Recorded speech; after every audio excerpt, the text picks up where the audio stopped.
دیگر صلوات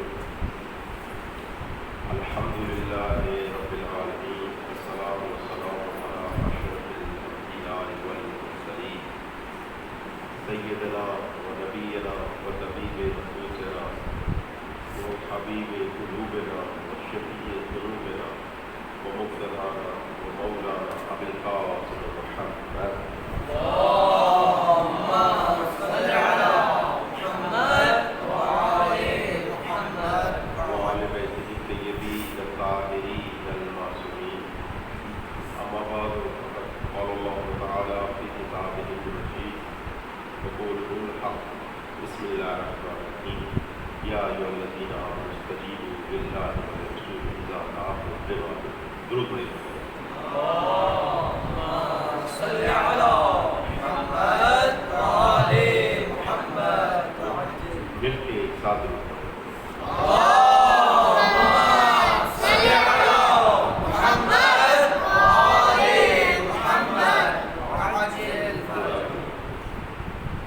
بزرگان حدیث اور طالبان علم و دانش،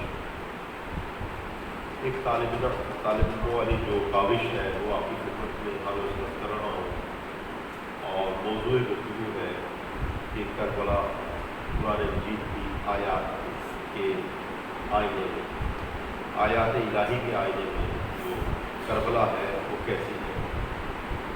لیکن اگر ہم آیات الہی کو پڑھیں تو ہمیں اس میں یہ جو خدا امتحان لیتا ہے اور مشکلات میں ڈالتا ہے، اس کے کئی متعدد مقامات میں تذکرے خدا کرتا ہوا نظر آتا ہے، اور خدا متعال یہ فرماتا ہوا نظر آتا ہے وَلَنَبْلُوَنَّكُمْ بِشَيْءٍ مِّنَ الْخَوْفِ وَالْجُوعِ وَنَقْصٍ مِّنَ الْأَمْوَالِ وَالْأَنفُسِ وَالثَّمَرَاتِ. دیکھو ہم نے تمہارا امتحان لیا، ہم تمہارا امتحان لیں گے. بشیء من الخوف ہے، کسی بھی چیز سے لے سکتے ہیں، اور وہ جیسے خوف ہے، والجوع اور بھوک اور پیاس ہے، ونقص من الاموال اور مال میں کمی ہے، والانفس اور تمہاری جانوں کو تم میں سے اٹھا کر، یعنی موت و حیات ہے پروردگار جانوں کے ذریعے اٹھانا ہے، ثمرات اور میووں کے ذریعے اٹھانا ہے، پھلوں کے ذریعے اٹھانا ہے. تو اگر آپ دیکھیے پروردگار عالم جو ہمارا امتحان لے گا، بھوک کے ذریعے ہے، پیاس کے ذریعے ہے، خوف کے ذریعے، ان چیزوں سے نکالے گا. اور پروردگار فرماتا ہے کہ اس امتحان میں کامیاب کون لوگ ہوں گے. فرمایا وبشر صابرین، کہ خوشخبری ان کو ہے جو صبر سے کام لیں گے. یعنی کامیاب کون ہوں گے؟ امتحان تو ہم دیں گے، کوئی بھی ہو، بھلے ہم نے امتحان لینا ہی لینا ہے، لیکن کامیاب کون ہوگا؟ وبشر صابرین، جو صبر کرے گا. اور جو بے صبری کرے گا وہ کامیاب نہیں ہو سکتا.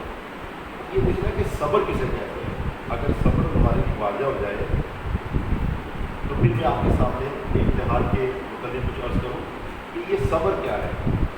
استقامت، صبر جو ہمارے ہاں ناکامی کا نام ہے، یعنی کہ ہمت ہارنے کا نام ہے، قرآن مجید میں ہمت کے بڑھانے کا نام ہے، ہمت کے نہ ٹوٹنے کا نام صبر ہے۔ یعنی اس طرح سے کہیے کہ ایک انسان کی استقامت کا نام صبر ہے۔ جیسے آپ کی خدمت میں عرض کرنا چاہتا ہوں، معاشرے میں ہمارے اگر کوئی انسان جو ہے وہ فیل ہو جائے تو اسے پوچھتے بھائی کیا کر رہے ہو؟ بھائی اب صبر کر لیا، اب وہ ہمت ہار گیا ہے، آگے بڑھ نہیں سکتا، کسی کے پلاٹ میں قبضہ کر لے، بھائی جی آپ کیا کر رہے ہو؟ بھائی صبر کر لیا۔ اس کا مطلب ہے کہ جو کچھ نہیں کر سکتا اس کو بولو صبر کہتے ہیں، کچھ نہ کرنے کو صبر کہتے ہیں۔ اور قرآن مجید کیا کہتا ہے؟ صبر کرو، یعنی کچھ کرو۔ یہ اس کا مطلب ہے صبر کچھ نہ کرنے کا نہیں بلکہ کرنے کا نام ہے۔ یہی تو بات ہے کہ امام حسین علیہ السلام روز عاشور جس وقت خطبہ دیا، آپ نے فرمایا صبرن یا بنی کرام، اے عزت کے بچوں صبر کرو۔ جنگ کر رہے تھے اصحاب حسینی اور آپ خیمے سے باہر آئے اور ان کو دیکھا، اور کیا پیغام دیا؟ صبرن یا بنی کرام، اے عزت کے بچوں تم صبر کرو۔ کیا مطلب؟ کچھ نہیں کرو۔ اگر کچھ نہیں کرانا تھا تو وہیں مدینے میں رہنے دیتے، پھر مکے میں رہنے دیتے، ان کو کربلا کیوں لے کے آئے؟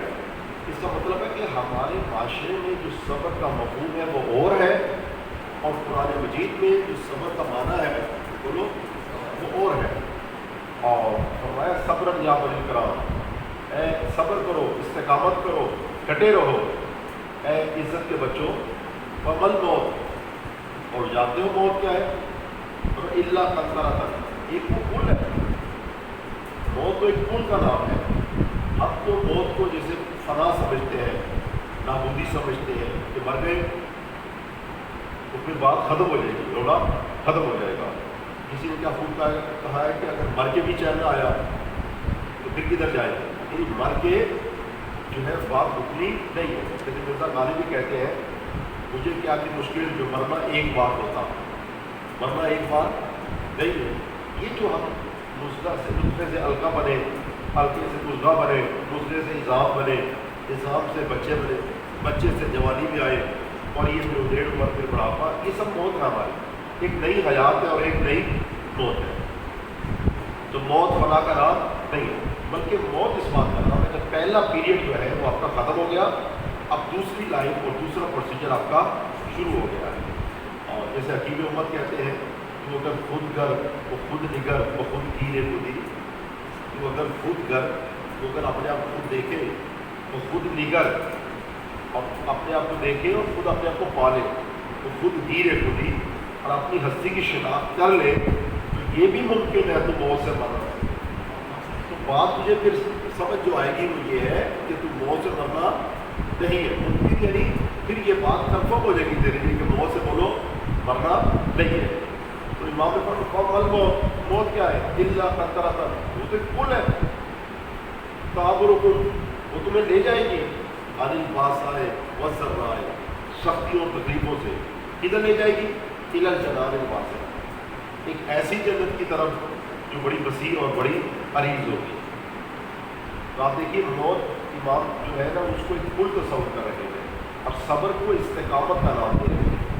ہمارے معاشرے میں جو صبر کے معنی کیے جاتے ہیں وہ بے صبری کے ہیں، ٹھیک ہے، یعنی صبر بے صبری کرنا، استقامت نہیں دکھانا، ہمت کا ہار جانا، اسے کہتے ہیں صبر۔ ایک دعا امام عصر کی ہے، درود پڑھیے گا۔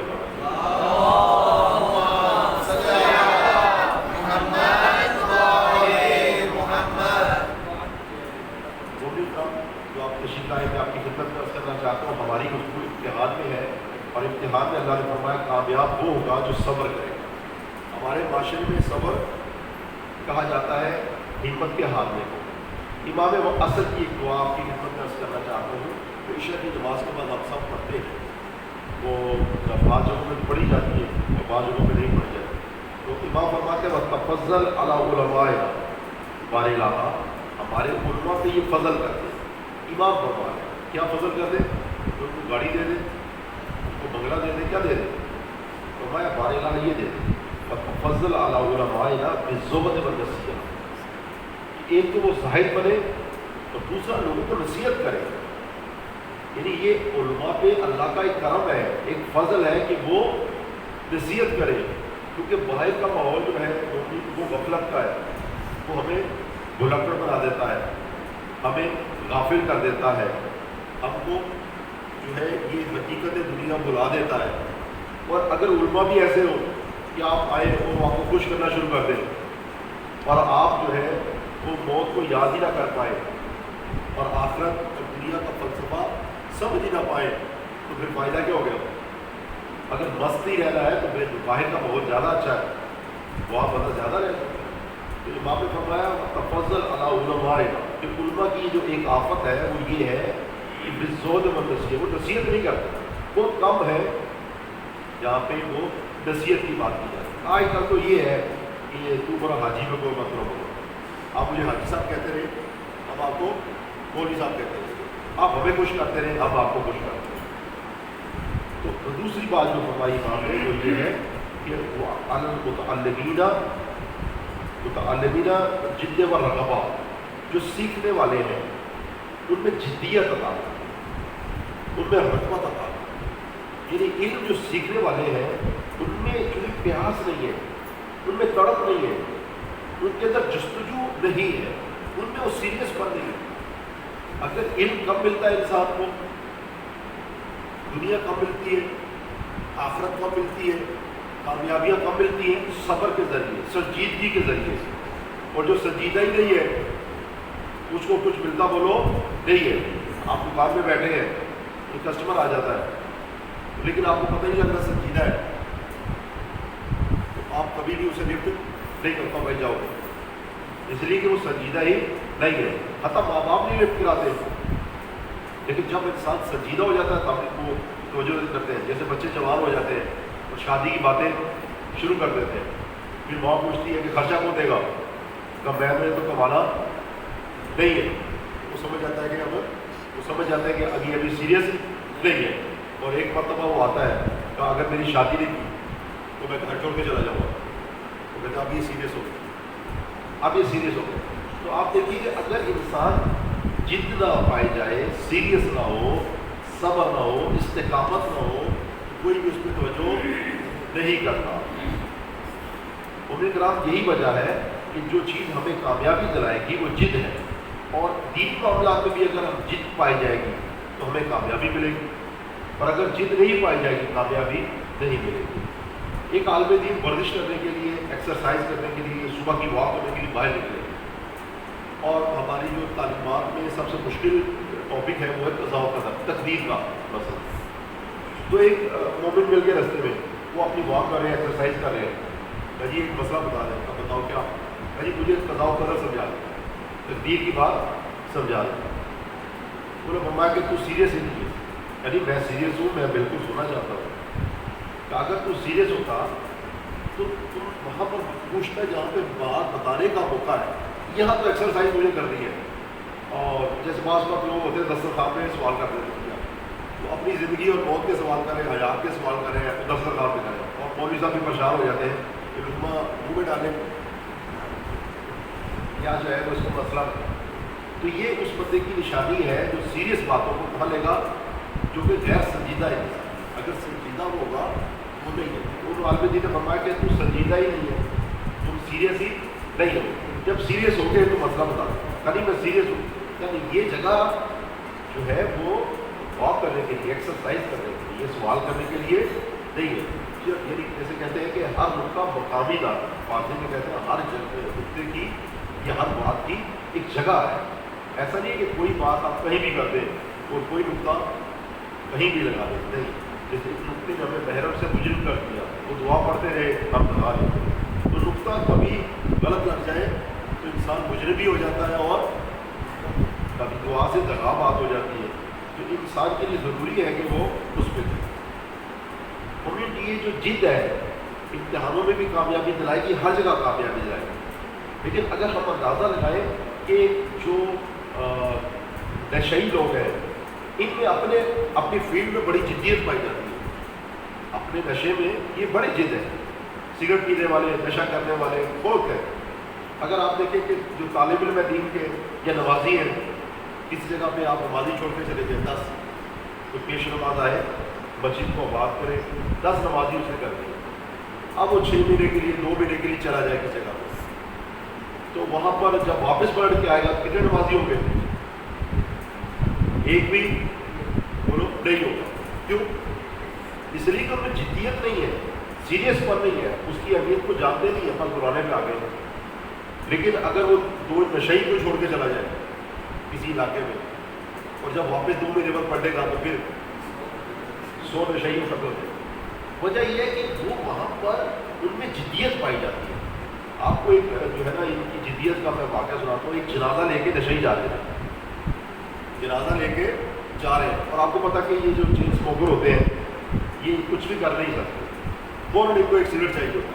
تو جنازہ اٹھانا وہ بھاری ہوتا ہے، اٹھا کے جا رہے ہیں، قبرستان تک جا رہے ہیں. اب انہیں خوب جو ہے طلب محسوس ہوئی، کہا روکو روکو رکو رکو جنازہ رکھ دو رکھ دو. اب نے تو پتہ نہیں کیا ہو گیا، نہیں رکھو رکھو رکھو، جنازہ نیچے رکھ دیا. تو کہا تم بتاؤ کیا ہوا؟ کہا جو ہونا تھا وہ تو ہو گیا ہے، ایک سگریٹ ملے. اپنے معاملے میں وہ سیریس ہے، لیکن جب تک ہم کسی مسئلے میں سیریس نہیں ہوں گے، جدیت نہیں پائی جائے گی، کبھی بھی ہمیں کامیابی نہیں ملے گی. دین کو بعض لوگ جو ہے نا وہ ہنسی مذاق بنا لیتے ہیں. اور قرآن مجید نے یہ تذکرہ کیا، فرمایا الذین اتخذوا دینہم لہوا ولعبا.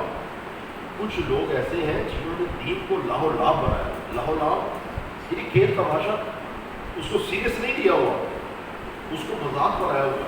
دین ہے اور دین میں آپ جو ہے وہ کریں. آپ دیکھو یعنی اس سے بڑھ کے کیا ہو سکتا ہے کہ دین کی بھاگ دوڑ کس کے حوالے کرنی چاہیے. وہ قبلہ جو ہے استاد محترم سعید جواد نبی بڑا پیارا جملہ فرماتے ہیں. وہ کہتے ہیں کہ نشئیوں کو کوئی بیٹی نہیں دیتا. یہ ساری مجلس انہوں نے کنٹرول کی ہوئی ہے، باتوں کو انہوں نے کنٹرول کرنا چاہیے.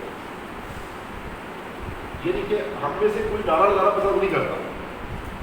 کیوں؟ وہ اپنی جو بھی خانقاہی نعرے وہ لگائیں گے، وہ شرم محسوس نہیں کرتے.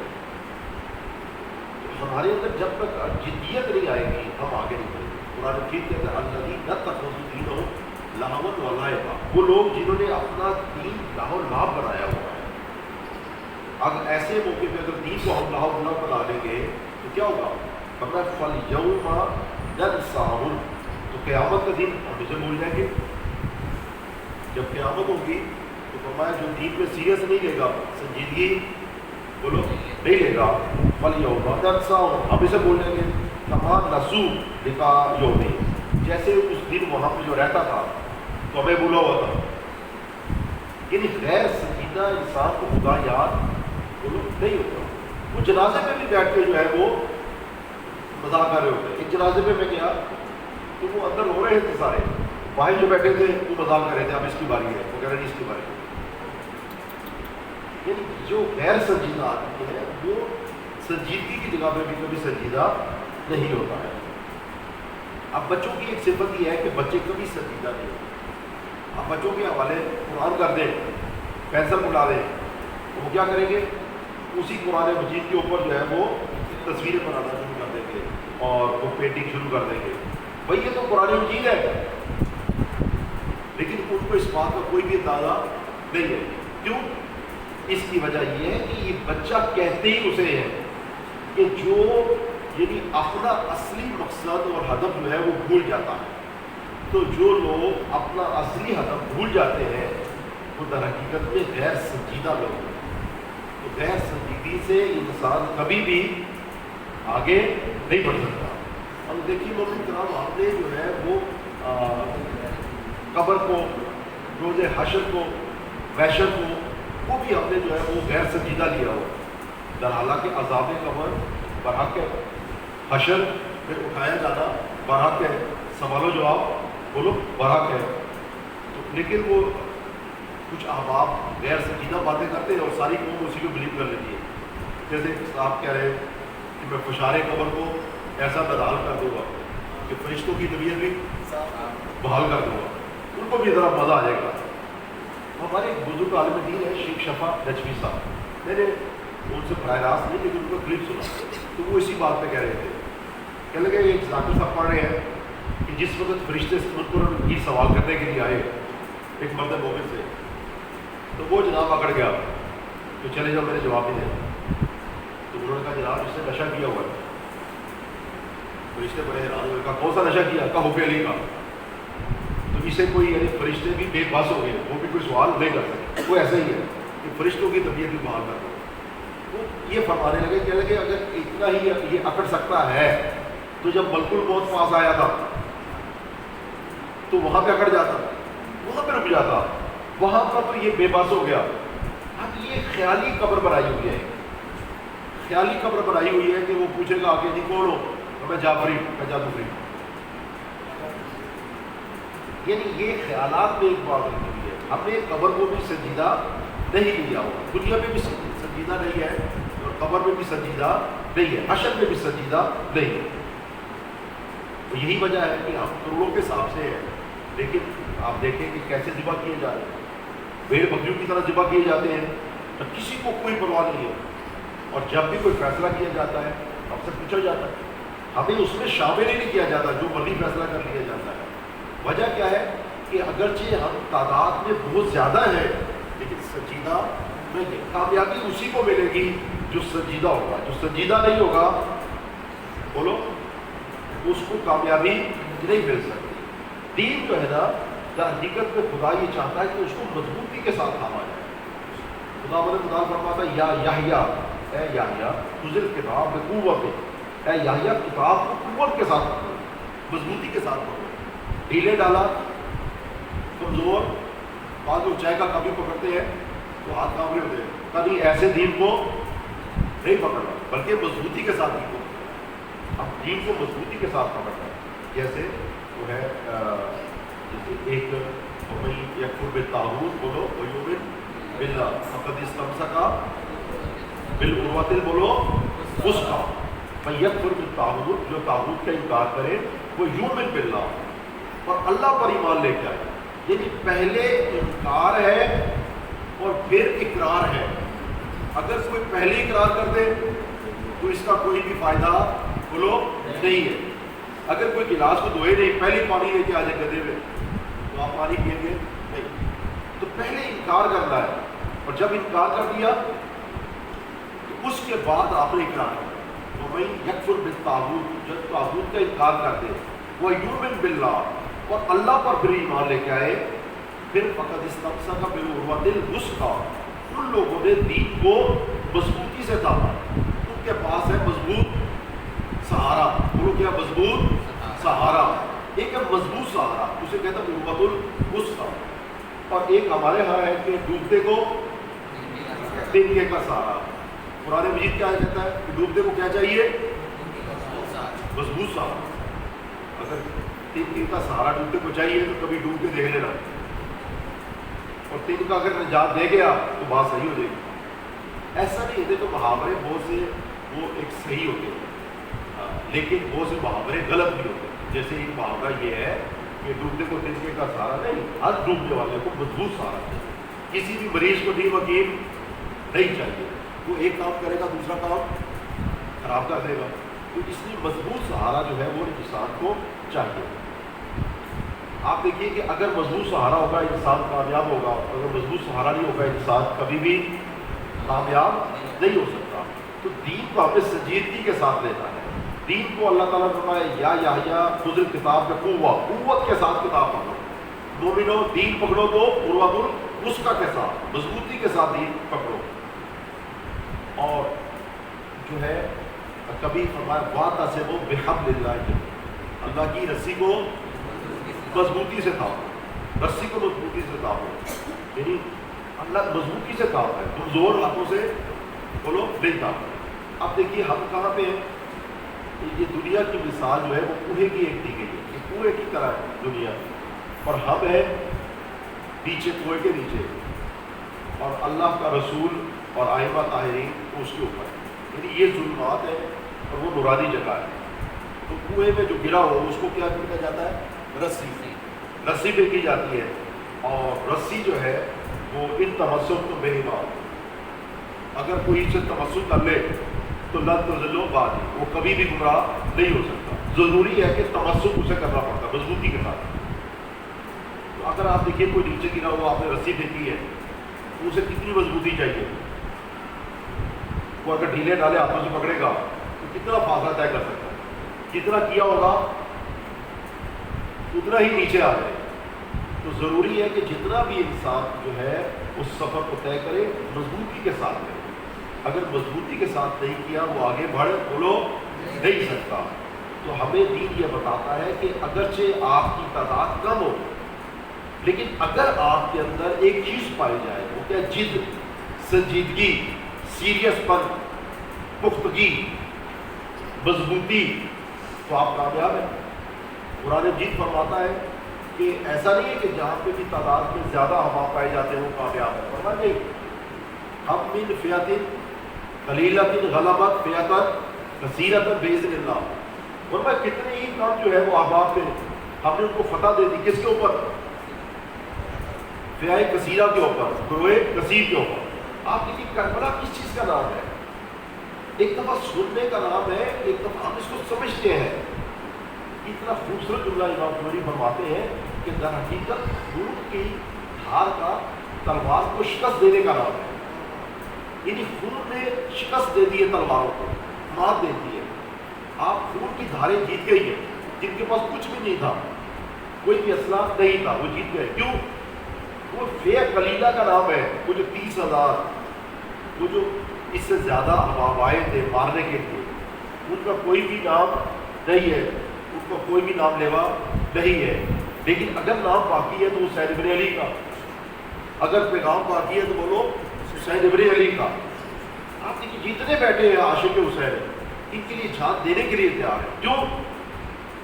کہ اگرچہ یہ کم احباب تھے لیکن انہوں نے اس کم ہونے کے باوجود جو چیز ایک اپنائی وہ تھی وہ سنجیدگی. دین کو سیریس لیا. محرم جو ہمیں چیز بتاتا ہے وہ سنجیدگی بتاتا ہے. اور اگر سنجیدگی کے مقام پہ ہم سنجیدہ نہ ہو تو پھر کبھی بھی آگے بولو بڑھ نہیں سکتے. یہ سنجیدگی کا مقام ہے، یہ فیصلہ کرنے کا مقام ہے اپنی دنیا کے متعلق، اپنی آخرت کے متعلق، اپنے راستوں کے متعلق. یعنی یہ وہ جگہ ہے، یہ مجالس وہ جگہ ہے جب بندہ آئے تو ایک مرتبہ ایک چوراہے پہ کھڑا ہوتا ہے، ایک دوراہے پہ کھڑا ہوتا ہے اور اس میں سے اس نے ایک راہ کو انتخاب کرنا ہوتا ہے. اور اگر صحیح انتخاب نہیں کرا تو آگے بڑھ بولو نہیں سکتا. یہ جو انسان کو بار بار بتایا جاتا ہے کہ حسین ابن علی نے ایک مرتبہ فرمایا ان الدائی ابن الدائی قد رکض بین الاثنتین بین الذلۃ والذلہ وہیہات من الذلہ. کہ اس نابکار کے نابکار بیٹے نے مجھے دو راہیں پہ چھوڑا ہے، ایک ذلت کا رستہ اور ایک ذلت کا رستہ، ایک ننگی تلواروں کا رستہ اور ایک آسائش کا رستہ. اور میں وہ ہیہات من الذلہ، لیکن ذلت کے رستے کو حسین کبھی چن نہیں سکتا. جب انسان یہ کرے تو ایک مرتبہ اس کے اندر سنجیدگی پیدا ہو جائے، ایک مرتبہ اس کے اندر شعور پیدا ہو جائے. وہ دیکھے تو صحیح اپنے اعمال کو کہ وہ کس کی رستہ کون سا رستہ ہے، اس کا چلن کیسا چلن ہے. آیا عزت والا ہے یا عزت والا بولو نہیں ہے. اور اگر نہیں ہے تو یہی تو وہ جگہ ہے جہاں پہ انسان جو ہے وہ ایک عہد کرتا ہے کہ فرزند زہرا تیرے خون کی قسم ہے، تو اگر امام عزت ہے تو ہم بھی عزت کی راہ پہ چلیں گے سب مل کے. وَحَيْحَاتْ مِنَ الذِّلَّةِ هيهات من الذلة هيهات من الذلة هيهات من الذلة هيهات من الذلة هيهات من الذلة هيهات من الذلة. جزاک اللہ. یہ وہی جگہ ہے کہ جہاں پہ ہمیں سنجیدگی کے ساتھ غور کرنا ہے. تو خداوند متعال فرماتا ہے کہ اگر کم بھی ہوئے تو ہم تمہیں فتح عطا کر دیں گے. اور فرمایا کہ اگر کمزور بھی ہوئے تو تب بھی پریشان نہیں ہونا. خداوند متعال فرماتا ہے نريد أن نمن على الذين يستضعفون في الأرض ونجعلهم أئمة ونجعلهم الوارثين. نريد أن نمن، ہم چاہتے ہیں کہ احسان کریں کس کے اوپر؟ على الذين يستضعفون في الأرض، جن کو زمین پہ ضعیف بنا دیا گیا ہے. کچھ تو وہ لوگ ہیں جو ضعیف بن گئے ہیں، کمزور بن جاتے ہیں، جو خود سے کمزور بن جاتے ہیں. ان کو موسیٰ بھی آگے ہٹا بولو نہیں سکتا، ان کو کوئی بھی طاقتور نہیں بنا سکتا. جنہوں نے خود فرعون کا محل اپنا لیا ہے کہ ہم یہی رہنا ہے، وہ کبھی بھی کوئی ان کو مضبوط نہیں بنا سکتا. فرمایا لیکن جن کو کمزور کر دیا گیا ہے، اب ایسے موقع پہ جن کو کمزور کر دیا گیا ہم کیا کریں گے؟ ان کو طاقتور کر دیں گے. جیسے بہت سے لوگ ہیں ان کو صبح کو اٹھائے وہ خود سے سو رہے ہوتے ہیں، ایسے والوں کو کوئی بھی اٹھا نہیں سکتا. جس نے خود ہی اذان سن کے خود ہی قبر لے لی ہے اس کو کوئی نہیں اٹھا سکتا. جس بیچارے کی جان نہیں کھلی اس کو تو اٹھایا جا سکتا ہے، اور جس نے خود ہی ارادہ کر لیا کہ نہیں اٹھ رہا اس کو کوئی نہیں اٹھا سکتا. خداوند تعالیٰ فرماتا ہے کہ جن کو جو کمزور ہے، نہیں جن کو کمزور کر دیا گیا ہے ہم ان کو امامت عطا فرمائیں گے. نہ جانو آئمت کب، جب ان میں سنجیدگی آ جائے گی. یعنی خداوند متعال ہمیں پیغام دیتا ہے کہ دیکھو اگر کم بھی ہوئے تو پریشان بولو نہیں ہونا، اور اگر کمزور بھی ہوئے تو پریشان نہیں ہونا. کیوں؟ اس لیے کہ کمزور احباب کو بھی ہم نے امامت عطا کی ہے اور کم احباب کو بھی ہم نے فتح عطا کی ہے. کب؟ جب ان میں سنجیدگی آ جاتی ہے. اور اگر وہ سنجیدگی نہیں آئے تو پروردگار اگر اکثریت بھی ہوگی تو کبھی بھی کوئی فائدہ نہیں ہوگا. ضرور پڑے گا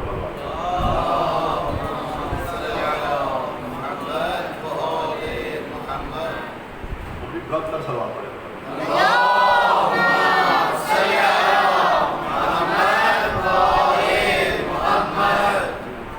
وَلَنَبْلُوَنَّكُمْ ہم تمہارا امتحان لیں گے بِشَيْءٍ مِنَ الْخَوْفِ خوف کے ذریعے سے، وَالْجُوعِ اور بھوک اور پیاس کے ذریعے سے، وَنَقْصٍ مِنَ الْأَمْوَالِ اور مال میں کمی کے ذریعے سے، وَالْأَنفُسِ اور تمہاری جانوں کو تم میں سے اٹھا، وَالثَّمَرَاتِ اور میووں میں کمی کے ذریعے ہم تمہارا امتحان لیں گے. وَبَشِّرِ الصَّابِرِينَ بشارت ان لوگوں کے لیے ہے جو صبر کرتے ہیں. صبر کرنا یعنی استقامت کرنا. صبر کرنا بولو سنجیدگی اپنانا. صبر کرنا یعنی مضبوطی سے تھام لینا دی. اور صبر کرنے کا معنی ہمت کا ہارنا نہیں ہے. ایک سوال جو اس آیت مجیدہ کے ذہن میں پیدا ہوتا ہے وہ یہ ہے کہ اللہ تعالیٰ امتحان کیوں لیتا ہے؟ کیوں کربلا برپا ہوتی ہے؟ کیوں اللہ تعالیٰ مشکلات کو انسان کو دیتا ہے؟ کیوں انسان مصیبتوں میں گر جاتا ہے؟ آخر اللہ نے یہ تکلیفیں بنائی کیوں ہے؟ یہ زحمتیں کھولو بنائی کیوں ہے؟ یہ مشکلات یہ پرابلم بنائی کیوں ہے؟ مومنین کرام دیکھیں، ہم دیکھتے ہیں جیسے شیطان ہے یہ اللہ نے کیوں بنایا ہے؟ بہت سی چیزیں انسان کو آتی ہیں کہ ہم جو ہے نا وہ تکلیفوں سے پریشان ہوتے ہیں، ٹینشنوں سے دور بھاگتے ہیں، لیکن خداوند متعال نے کوئی شے بیکار نہیں بنائی. آج میں آپ کی خدمت میں جو عرض کرنا چاہتا ہوں کہ یہ خوف، یہ بھوک، جو مشکلات ہے، یہ پیاس، یہ تکلیفیں اللہ تعالیٰ نے کیوں بنائی ہیں؟ تو مومنین کرام جبکہ اللہ تعالیٰ کو تو علم ہے. اللہ تعالیٰ اگر کسی کو انعام دینا چاہتا ہے تو امتحان کیوں لیتا ہے؟ ان چیزوں سے امتحان کیوں لیتا ہے؟ تو اس فلسفہ امتحان کیا ہے؟ تو سمپل سی بات یہ ہے کہ جس طرح سے آپ اللہ تعالیٰ کو تو علم ہے ہمارے معاملات کا، خدا کو علم ہے کون مومن ہے اور کون مومن نہیں ہے، خدا کو تو علم ہے. لیکن جس طرح سے ہمیں علم ہوتا ہے لیکن ہم اس پہ کوئی بھی قدم نہیں اٹھاتے جب تک عمل نہ ہو جائے. فرض کریں آپ کو پتہ ہے کہ یہ صاف درزی ہے اور آپ اس کو آپ نے جو ہے نا وہ کپڑے سلوانے ہیں تو پتہ ہے کہ یہ صاف کون ہے؟ درزی. تو آپ پیمنٹ کر دیں گے کہ بھائی یہ تو درزی ہے پیسے لے لو؟ اپنے علم پر فیصلہ نہیں کریں گے بلکہ کہیں گے کہ بھائی اگر تو درزی ہے تو کپڑے سی تو میں دے دوں گا. آپ کو پتہ کہ یہ انجینئر ہے آپ کبھی بھی اسے پیسے نہیں دیں گے بلکہ وہ اپنا عمل کرے گا پیسے لے لے گا. تو جیسے آپ کو بھی علم ہے لیکن آپ اس پہ کبھی بھی اجرت ادا نہیں کرتے، اسی طرح سے خدا کو پتہ ہے کہ کون مومن ہے اور کون منافق ہے لیکن خدا کبھی بھی اس پہ اجرت دیتا نہیں ہے. بلکہ خدا متعال یہ کہتا ہے کہ دیکھو اگر تم مومن ہو تو میدان عمل میں کر کے دکھاؤ. تو پہلی جو چیز ہے وہ یہ ہے کہ خداوند متعال جو ہے وہ اپنے علم سے فیصلہ نہیں کرتا. تو کیوں امتحان لیتا ہے؟ اس کی وجہ یہ ہے کہ امتحان لینے کا جو ایک فائدہ ہے وہ یہ ہے، قرآن مجید کہتا ہے لِيَمِيزَ اللَّهُ الْخَبِيثَ مِنَ الطَّيِّبِ، تاکہ خبیث اور طیب الگ الگ ہو جائے. جب امتحان لیا جاتا ہے تو کھڑا اور گھوڑا علیحدہ ہو جاتا ہے. جب ایک مرتبہ رسی کو کھینچتے ہیں تو پتہ لگا ٹوٹ گئی ہے، پہلے اس کو علیحدہ کرتے ہیں. تو اسی طرح سے جب اللہ تعالیٰ امتحان کا ایک فائدہ یہ ہے کہ خدا امتحان لیتا ہے اور مومن اور منافق بولو الگ الگ ہو جاتے ہیں. اگر کربلا برپا ہی نہ ہوتی اور حسین ابن علی حاکم ناصر کی سزا بولو دیتے ہی نہ، تو کیسے پتہ لگتا ہے یہ کوفی کون سا ہے اور حسینی کون سا ہے؟ اس لیے کہ دونوں کے لبوں پہ نام حسین ہے اور دونوں ایک ہی بات ہے. یعنی آپ ایک سوال جو ہمارے ذہن میں پیدا ہوتا ہے کہ نام حسین علیہ السلام نے، جب آپ کو پتہ ہے کہ کوفہ والے وفا نہیں کرتے، پھر جو ہے وہ آپ نے کیوں اس طرف کا سفر اختیار کیا؟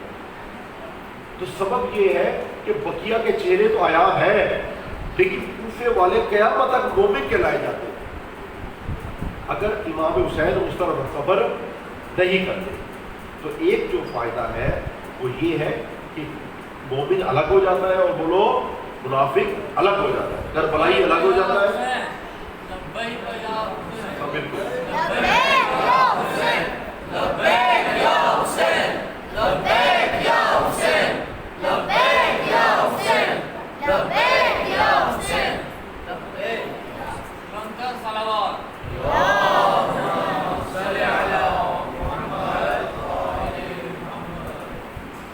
ایک چیز جو امتحان کا فائدہ ہے کہ الگ الگ ہو جاتے ہیں، مومن الگ ہو جاتے ہیں اور بولو منافق الگ ہو جاتے ہیں. جیسے اصحاب کرام کہتے ہیں کہ ہم مومن اور منافق کی شناخت علی کے ذکر سے کرتے تھے. کیوں؟ جب مولا علی کا نام لے لیا جاتا ہے تو مومن الگ ہو جاتا ہے اور منافق بولو الگ ہو جاتا ہے، دودھ کا دودھ اور پانی کا پانی ہو جاتا ہے. اسی طرح سے کربلا اللہ نے اس لیے برپا کی ہے تاکہ خالص چیزیں بولو الگ ہو جائے. اور ایک جو ہے وہ چیز جو فائدہ ہے امتحان کا وہ یہ ہے کہ جس وقت تکلیفیں انسان کے اوپر آتی ہے، مشکلات انسان کے اوپر آتی ہے، تو انسان میں جو غرور اور تکبر ہوتا ہے وہ ختم ہو جاتا ہے. اگر نعمتوں ہی نعمتیں انسان کو ملے تو انسان کے اندر غرور آ جاتا ہے، تکبر آ جاتا ہے. قرآن مجید کہتا ہے ان الانسان لیطغی ان رآہ استغنی. انسان جو ہے وہ طغیانی کرتا ہے. کب؟ جب وہ اپنے آپ کو غریب دیکھتا ہے. یعنی نعمتوں میں جب گر جاتا ہے تو ایک مرتبہ اللہ کی نافرمانی کرنا شروع کر دیتا ہے، اور جب تکلیفوں میں ہوتا ہے تو خدا خدا کرنا شروع ہو جاتا ہے. جیسے قرآن مجید کہتا ہے فَإِذَا رَكِبُوا فِي الْفُلْكِ، جو کشتی میں سوار ہوتے ہیں خدا اللہ مخلصین بالدین، وہ مخلص ہو کے خدا کو پکارتے ہیں جب کشتی میں سوار ہوتے ہیں. جب کشتی سے باہر آ جاتے ہیں تو پھر وہ بات بنتی نہیں ہے. تو ایک تکلیفوں کا فائدہ یہ ہے کہ انسان کے اندر جو غرور اور تکبر ہے، طغیانیت جو پائی جاتی ہے وہ ختم ہو جاتی ہے. اور تکلیفوں میں انسان جس طرح سے خدا کو قریب ہوتا ہے اور خدا کو یاد کرتا ہے، کبھی بھی ویسا صحت میں یاد بولو نہیں کر سکتا. اللہ تعالیٰ آپ سب کو صحت و سلامتی عطا کرے اور ہمیشہ صحت طرف دیکھ کے رکھے. لیکن آپ بیماری کو بے فائدہ نہ سمجھیں. آپ دیکھیے بیماری ایک ایسی چیز ہے جس سے انسان کو خدا یاد آ جاتا ہے.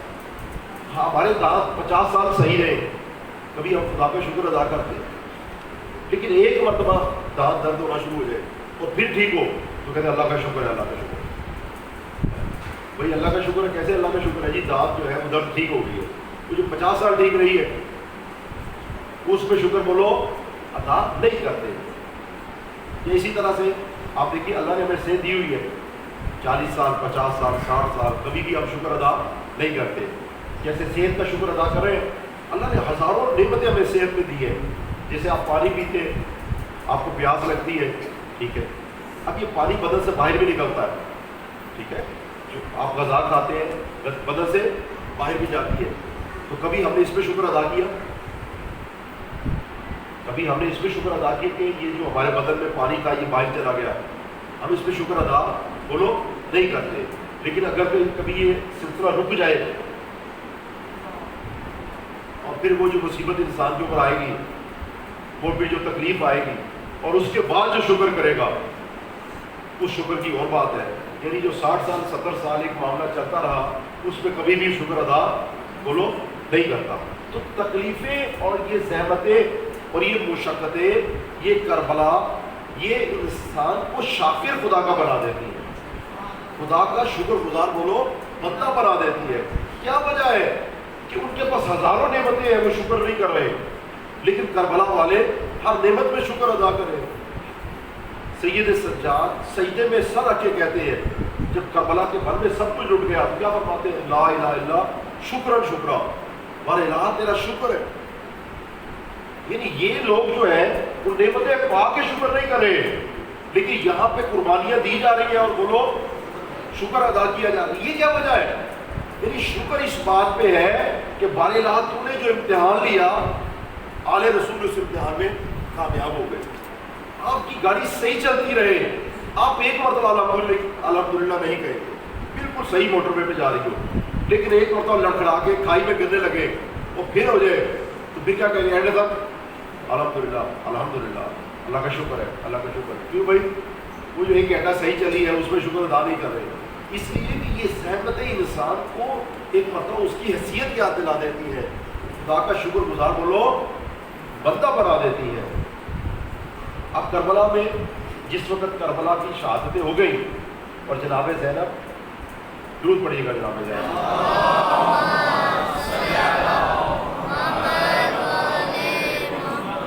جس وقت وہاں پہ پہنچی ہیں جو عبید اللہ ابن زیاد کا دربار ہے, تو کیا کہتی وہاں پہ عبید اللہ ابن زیاد نے پوچھا کئی فصل میں اللہ نے آپ لوگوں کے ساتھ کیسا سلوک کیا, کیونکہ آپ کے تو احباب مارے گئے اور ہمارے پاس تب تو تاج ہے. تو ایک جملہ فرمایا دونوں جگہوں پہ, یزید کے دربار میں بھی, عبید اللہ ابن زیاد کے دربار میں بھی. کیا فرمایا, ان تکلیفیں انسان کو کس قدر بلند کر دیتی ہے.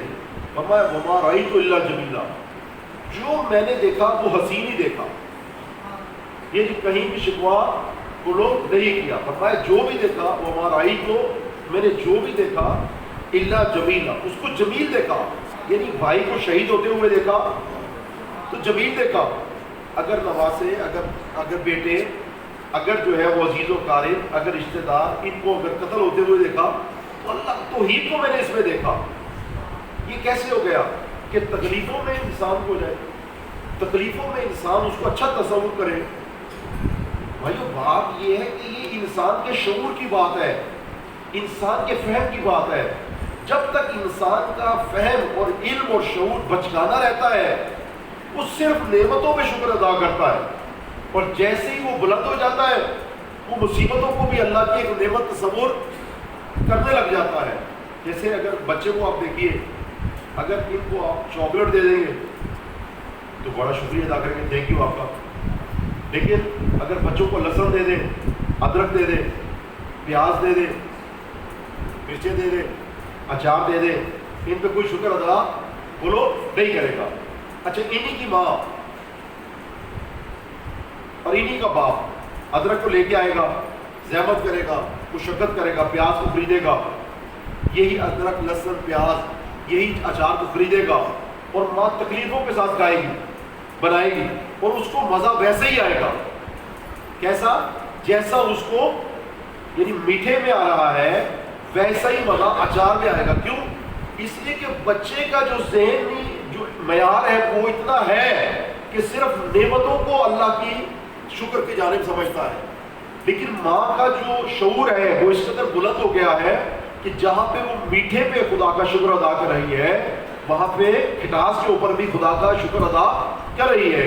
بس جب تک ہمارا علمی معیار اور شعور کم ہوتا ہے ہم نعمتوں کو صرف خدا کی جانب سے ایک خدا کا ہدیہ سمجھتے ہیں, اور لیکن جیسے جیسے ہمارا شعور ایک مرتبہ کربلا والوں کی طرف بلند ہوتا جاتا ہے ہم مشکلات میں بھی خدا کا شکر ادا کرتے ہیں. ہم مشکلات میں بھی خدا کا بولو شکر ادا کرتے رہتے ہیں. یہ جو مشکلات ہے ان میں سے ایک جو چیز ہے وہ یہ ہے کہ آپ کو طاقتور بنا دیتی ہے, مضبوط بنا دیتی ہے. امیر المومنین حضرت علی بن ابی طالب ارشاد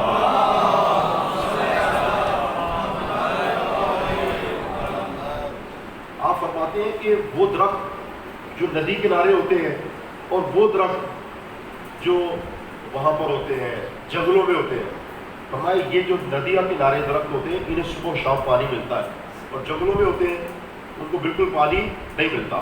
فرمایا ان کی لکڑی بہت کمزور ہوتی ہے اور ایک آندھی اور طوفان سے یہ گر جاتے ہیں, اور وہ جو جنگلوں میں ہوتے ہیں فرمایا وہ بہت مضبوط ہوتے ہیں. کیا مطلب؟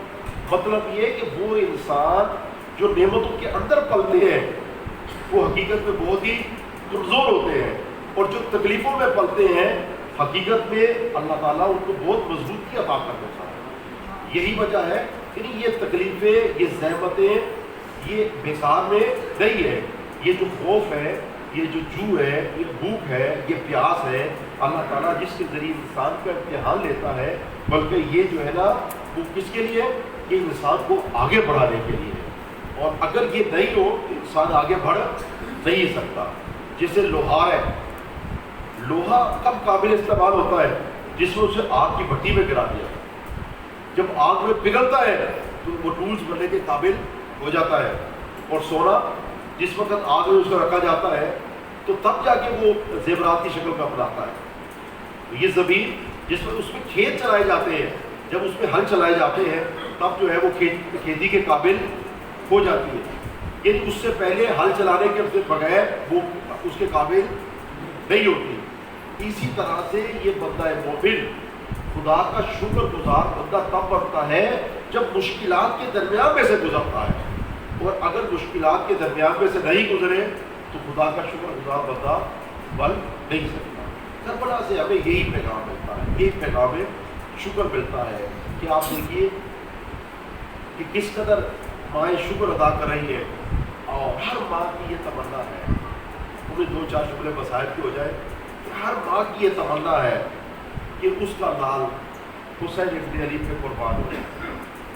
کیوں؟ یہ تکلیف ہے، ایک زحمت ہے، مشقت ہے، لیکن اللہ تعالیٰ نے کربلا والوں کا علم شعور یعنی اس قدر ان کو اتنا بلند کر دیا ہے کہ ان مصیبتوں کو بھی خدا کی نعمت تصور کر رہے ہیں. اور یہی وجہ ہے کہ ہمیں اگر ایک کانٹا بھی چبھ جائے، ایک سوئی چبھ جائے، ہم تڑپ اٹھتے ہیں، لیکن حضرت عباس کے بازو کٹ جاتے ہیں وہ خدا کا شکر ادا کرتے ہیں. اور مومن اگر ہمیں ایک سوئی لگ جائے، میں ہاتھوں کو جوڑ کے کچھ مسائل کے جملے عرض کرنا چاہتا ہوں، اگر ہمیں سوئی لگ جائے ہم تڑپ جاتے ہیں، لیکن علی اکبر کے برچی لگتی ہے، علی اکبر خدا کا شکر ادا کرتے ہیں. اور سنو کہ ارباب عذاب اگر ہماری انگلی کٹے ہم کیسے روتے ہیں، لیکن اولو محمد کے گلے کٹتے ہیں، ماں شکر ادا کرتی ہے. یہ کتنا ان کا جو ہے وہ خداوند متعال کو بلندی عطا کی ہے کہ جیسے نعمتوں پہ شکر کر رہے ہیں تکلیفوں کو اس سے بڑھ کے کر رہے ہیں. اور اگر اجازت ہو تو جملہ عرض کروں کہ ہماری مائیں اپنے ششمائے کو کس طرح سے کھلاتی ہے، اور ایک مرتبہ وہ کھیلتا ہے تو وہ شکر ادا کرتی ہے، لیکن رباب کیسی ماں ہے. یہ ماں کیسی ماں ہے جو اپنے بچے کو تیار کر کے ایک مرتبہ جب بچے کے گلے پہ تیر لگ جاتا ہے یہ خدا کا شکر ادا کرتی ہے. میں چاہتا ہوں دو چار جملے آپ کی خدمت میں جناب حضرت علی اصغر کے مسائل پہ بیان کروں، اپنے آپ کو آمادہ کیجیے گا. ارباب عذاب جب میرا مولا کربلا کے بل پہ اکیلا رہ گیا اور کوئی بھی ناصر نہیں رہا، جب عباس مارے گئے، جب اولو محمد کے گلے کٹ گئے، جب قاسم کا لاشا پامال ہو گیا، جب کوئی بھی نہیں رہا، تو ایک مرتبہ حسین ابن علی ایک ٹیلے پہ گئے، ایک جگہ کھڑے ہو گئے، ایک عجیب استغاثہ بلند کیا. سنو گے ارباب عذاب، فرمایا حل من ناصر ینصرنا.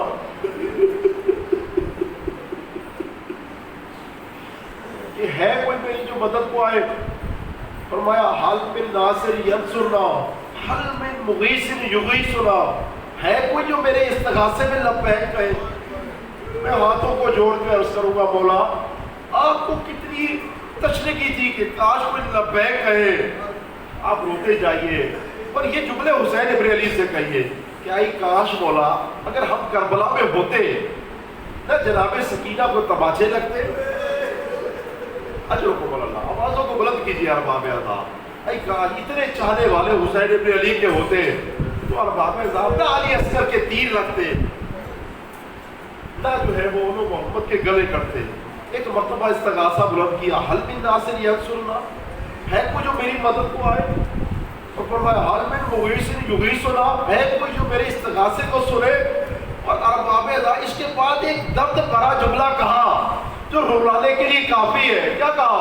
فرمایا حل من ذابن یذب علی حرم رسول اللہ، ہے کوئی نبی زادیوں کے پردے کو بچانے والا؟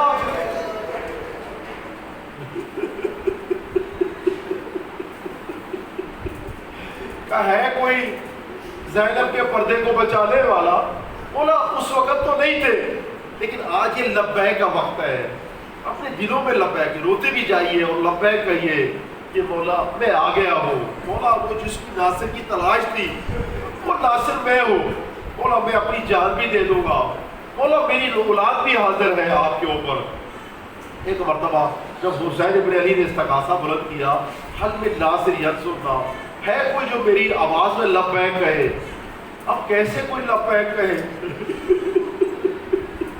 اب کوئی بھی تو باقی نہیں بچا. لیکن تاریخ کہتی ہے کہ ایک مرتبہ خیمے حسین ابن علی میں کوہرام بپا ہوا ہے. تو واقعات ایسے ہوئے ہیں کہ جب شور بچا، پہلا واقعہ جیسے ہی ایک مرتبہ حسین نے فرمایا تھا نا حل من ناصر ینصرنا، تو ایک مرتبہ سید سجاد عالم غشی میں تھے. ایک مرتبہ بابا کی ندا کو سنا تو سنو گے ارباب ادا، ایک مرتبہ اٹھے تو ایک اٹھنے کے بعد ایک نیزہ پکڑا، ٹوٹا ہوا نیزہ پکڑا اور چلے.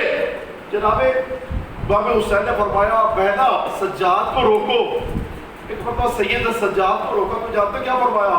فرمایا پھپھی ماں آپ دیکھتے نہیں بابا مدد کو پکار رہے ہیں. اجرکم اللہ، اجرکم اللہ. ایک مرتبہ خیمے میں جب حسین بن علی نے استغاثہ بلند کیا، دوسرا جو واقعہ پیش آیا وہ یہ ہے کہ ایک ششماہے نے اپنے آپ کو جھولے سے گرا لیا. ایک مرتبہ خواتین میں رونے کی آواز بلند ہوئی. پوچھا کیا بات ہے؟ کہا مولا جب سے آپ نے استغاثہ بلند کیا ہے میں کہوں گا مولا آپ کا ایک ناصر ہے. اپنے لبیک کو کس طرح سے کہہ رہا ہے؟ ایک مرتبہ جھولے سے گرا کے کہہ رہا ہے. کیا تو آپ نے کیا فرمایا؟ آپ نے فرمایا رباب بچہ مجھے دے دو، شاید میں اسے پانی پلا کے لا سکوں. حضرت رباب نے بس مشکل گھڑی آ گئی ارباب اعلیٰ، بس صاحب کے چھپ جملے. ایک مرتبہ حضرت رباب نے بچے کو تیار کرنا شروع کیا. پانی تو نہیں تھا لیکن خشک بالوں پہ نہ جانے کیسے کنگھی پھیری. میں ہاتھوں کو جوڑ کر سنوں اور واپس آ، جب کسی ماں کا لال جگ پہ جانے لگتا تو ماں اسے زرہ پہناتی، سر پہ عمامہ رکھتی. لیکن آج یہ مجاہد جانے لگا ہے رباب کا، کیسے جائے؟ ایک مرتبہ پانی تو نہیں ہے لیکن آپ کے رونے کے لیے میں ایک جملہ کہوں، اس عالم غربت میں جس طرح سے بھی ایک ماں تیار کر سکتی تھی رباب کو تیار کیا. رباب نے تیار کیا اور ایک مرتبہ بچہ حسین بن علی کے ہاتھوں میں دے دیا اور کان میں ایک جملہ کہا، بیٹا علی اصغر، بیٹا دیکھ میں صحیح زادی نہیں ہوں، بیٹا میرے دودھ کی لاج رکھنا. یعنی ایک ماں نے اپنے دل کی آواز جو کہی ہے وہ یہ ہے کہ بیٹا دیکھ بیٹا جب تک علی اکبر تھے تیرے بابا کو تیر نہیں لگا.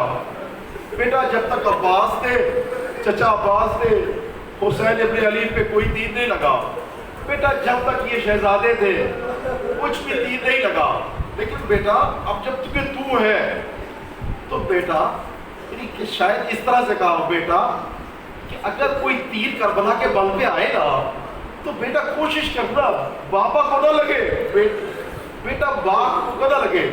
تو عجب نہیں علی اصغر نے یہ بات کہی ہو کہ بادر گرامی ایک مرتبہ تیر تو آنے دے، اگر تیر آ گیا ہاتھوں کو جوڑ کر باب اعلیٰ بادر گرامی میں گلے پہ تو لے لوں گا لیکن بابا کو نہیں لگنے دوں گا. ایک مرتبہ جب حضرت رباب نے تیار کیا اور چلے حسین ابن علی نے لیا اور ایک مرتبہ جانے لگے تو سورج کی کرنیں شدید تھی، بچہ بڑا چھوٹا تھا. حسین ابن علی نے اپنی ہوا کا دامن علی اصغر کے اوپر دے دیا. میں ہاتھوں کو جوڑ کے عرض کروں گا مولا مولا یہ سورج کی کرنیں علی اصغر کے اوپر پڑے، مولا آپ برداشت نہیں کر سکتے.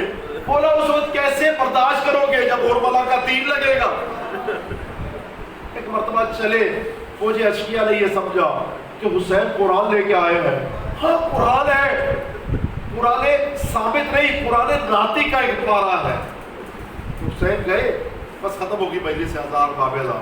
ایک مرتبہ حسین ابن علی نے ایک استغاثے کو بلند کیا اور کہا دیکھو اے فوج اشقیا، اگر تمہاری نگاہ میں کسی کا قصور ہے تو میرا ہے، اس بچے کا کوئی قصور نہیں ہے. تو سنو گے ارباب ذات، فرمایا اس بچے کی ماں کا دودھ خشک ہو چکا ہے، اور اگر ہو سکے تو 2 گھونٹ اسے پانی پلا دو. دیکھو ارباب ذات، آپ کے بھی چھوٹے چھوٹے بچے ہوں گے، اور ایک مرتبہ کربلا تصور کرنے کا نام ہے، یہ سن کے گریہ نہیں آتا.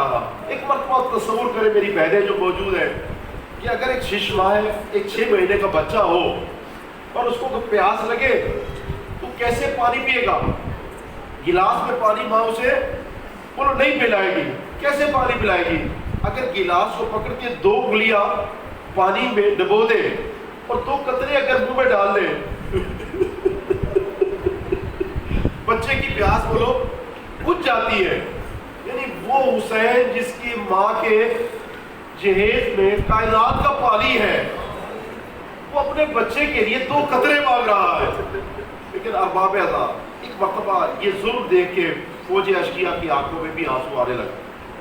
عمر سعد نے کہا کہ اگر یہی منظر رہا تو حسین ابن علی جنگ جیت جائیں گے. تو کہا قربلا اقطع کلام الحسین، اے لعین حسین ابن علی کے کلام کو قطع کر دے.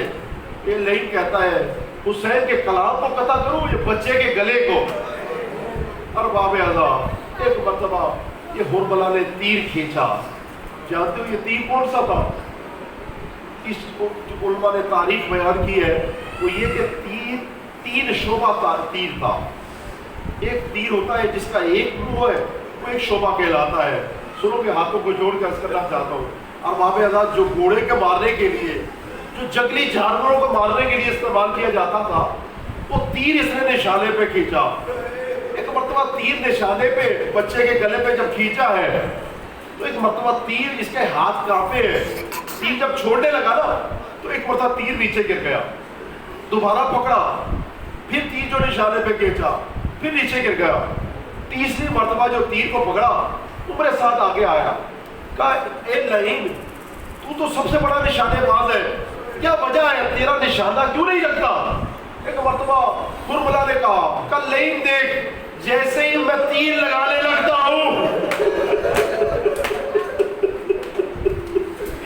لعین دیکھ جیسے ہی میں تیر چلانے لگتا ہوں، ایک خاتون ہے کالے برقعے والی جو سر پہ قرآن رکھ کے کہتی ہے کہ حرملہ تو اپنا تیر بھی دیکھ، بچے کا گلا بھی دیکھ. ارباب ذات تاریخ کہتی ہے کہ ایک مرتبہ اس لعین نے نشانہ کھینچا، ایک مرتبہ تیر جو چلا، مجھے معاف کیجیے گا، ایک مرتبہ تیر جو چلا، تاریخ کہتی ہے زبیا علی من العذر الى العذر، علی اصغر ایک کان سے دوسرے کان تک ذبح کر دیے گئے.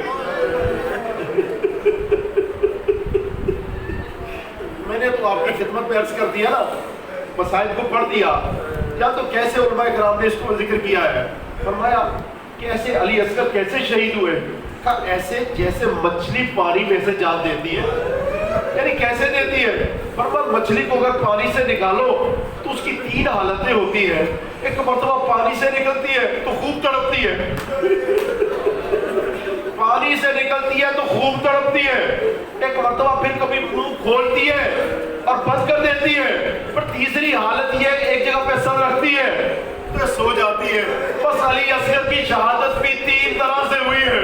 ایک مرتبہ تیر لگا تو باپ کے ہاتھوں میں منقلب ہو گئے، اس کے بعد کبھی منہ کھولتے تھے کبھی بند کرتے تھے، اور ایک مرتبہ سر بازو پہ رکھا حسین کے، علی اصغر سو گئے. حسین لے کے چلے، علی اصغر کو حسین لے کے چلے ہیں. ایک مرتبہ ارباب ذات یہ ایک ویسے تو شہیدوں میں سب سے چھوٹا ہے، لاشا ہے، لیکن آل محمد کے گھرانے میں سب سے بڑا ہے. چلے اور چلنے کے بعد جیسے دروازے کے پاس پہنچے ہیں واپس آ گئے، پھر آگے بڑھے، پھر پیچھے ہوئے. جس وقت عباس کا خالی علم آیا، ایک دفعہ خیمے تک لے گئے. جب انہوں نے محمد کی لاشیں کو اٹھایا تو ایک ہی دفعہ خیمے تک لے گئے. جس وقت علی اکبر کے لاشیں کو اٹھایا تو رکھا نہیں، ایک ہی مرتبہ لے گئے. لیکن جس وقت علی اصغر کے لاشیں کو لے کے چلے تو تاریخ کہتی ہے یہ واحد جنازہ تھا، یہ واحد لاشا تھا جو 7 قدم آگے بڑھے، 7 مرتبہ آگے بڑھتے تھے، 7 مرتبہ پیچھے ہٹتے تھے. ایک مرتبہ خیمے کے دروازے پہ ہر دفعہ جناب زینب تھی، ختم ہو گئی میری سب حافظہ، لیکن اس دفعہ جناب رباب تھی. کیوں؟ بچہ ماں کی گودی سے گیا تھا، ماں منتظر تھی میرا بیٹا کب آئے گا. ایک مرتبہ حسین ابن علی نے بیٹے کو جب دیا، بس ختم ہو گئی میری سر حافظ، سنو گے. ایک مرتبہ جیسے ہی گودی میں بیٹے کو لیا تو ایک دامن تھا، ایک رباب نے دامن تھا، ابا کا دامن تھا. جیسے ہی بچے کو ہٹایا تو ایک مرتبہ بچے کا جو گلا جا تھا وہ چھنی دیکھا تو کیا ایک نوحہ پڑا ماں نے، بس ختم ہو گیا ارباب. جب تو کیا نوحہ پڑا؟ فرمایا یا بنیا اب مثلو کا یونہر، یا بنیا اے میرے بیٹے کیا تیرے جیسے بھی نہر کیے جاتے ہیں. مومن ایک ہوتا ہے ذبح کرنا، ایک ہوتا ہے نہر کرنا. ذبح جب گلے کو ایک جگہ سے کاٹا جائے نا تو اسے کہتے ہیں ذبح کر دیا گیا. اور اونٹ کو جب ذبح کیا جاتا ہے اسے نہر کہتے ہیں کہ 3 جگہ سے کاٹا جائے. تو بچے پہ جو تیر لگا تھا وہ تیر شعبہ تھا. ماں نے نوحہ پڑھا اے میرے بیٹے کیا تیرے جیسے بھی نہر کیے جاتے. سیعلم الذین ظلموا ینقلبون ربنا تقبل منا انک انت السمیع العلیم. ماتم حسین.